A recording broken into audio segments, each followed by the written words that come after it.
2018 va être dans le prolongement de l'année 2017 avec un certain nombre de dossiers portés plus fort encore. Alors bien sûr le développement, chaque mois maintenant on va vers des directeurs dans les départements pour créer de nouvelles FNADEPA. Alors on a le Morbihan qui vient de se créer pour faire un grand chelem, c'est une dynamique Bretagne. On a d'autres départements en ce moment même qui devraient se constituer en association départementale. Et puis on a également un prix qu'on va lancer début février, dont le nom sera 1000 images. Et cette année, un prix à l'intention des établissements et des services et qui mettra en valeur une initiative dans le champ de l'innovation en matière de qualité de vie au travail, puisqu'on pense que c'est un enjeu absolument capital à l'heure de contraintes avec des personnels qui s'essoufflent. Et un autre événement qui se produit tous les ans, mais qui est chaque année un événement en soi, c'est un congrès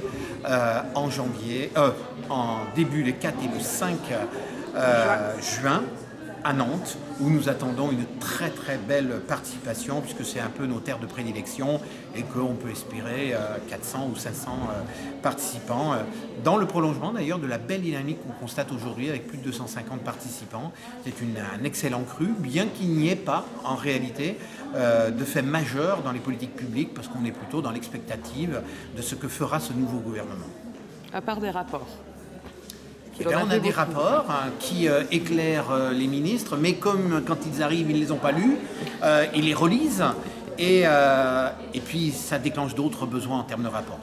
Comme nous le disons à la FNADEPA, ce secteur ne connaîtra une embellie que lorsque, de manière concomitante, les organisations professionnelles telles que les nôtres agiront sur le gouvernement, dénonceront, seront des forces de proposition sur des modèles d'accompagnement et des modèles économiques, mais aussi que les professionnels, au travers de leurs organisations, s'empareront réellement du sujet également, et enfin que les familles et les personnes âgées fassent entendre leur voix également. C'est vraiment au confluent de trois demandes qui ne sont pas tout à fait de même nature, pas toujours en tout cas, que se combinera un confort meilleur pour les personnes âgées demain et pour ceux qui s'en occupent au quotidien.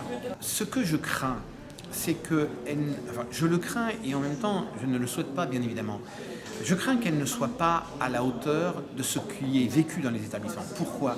Parce qu'on a un problème historique de culture dans notre secteur. Notre secteur vient à deux origines finalement. Les personnels sanctionnés dans le public, c'est une vieille histoire, mais ça remonte aux hospices. Et notre deuxième racine, c'est finalement la charité, les congrégations, le rôle des religieuses. Et en fait avec des personnes qui attendaient une gratification dans l'au-delà. Alors que nous, on a des salariés qui ont un goût bizarre de vouloir avoir un salaire à la fin du mois. Donc en fait, on a cette culture. Et on voit bien quand l'adresse fait une enquête, qu'est-ce qui ressort ? Finalement, deux choses. C'est dur, mais en même temps, on aime notre métier. Et au motif qu'on aime ce métier, qu'on est engagé, finalement, on n'est pas dans la revendication au-delà de la sphère de l'établissement.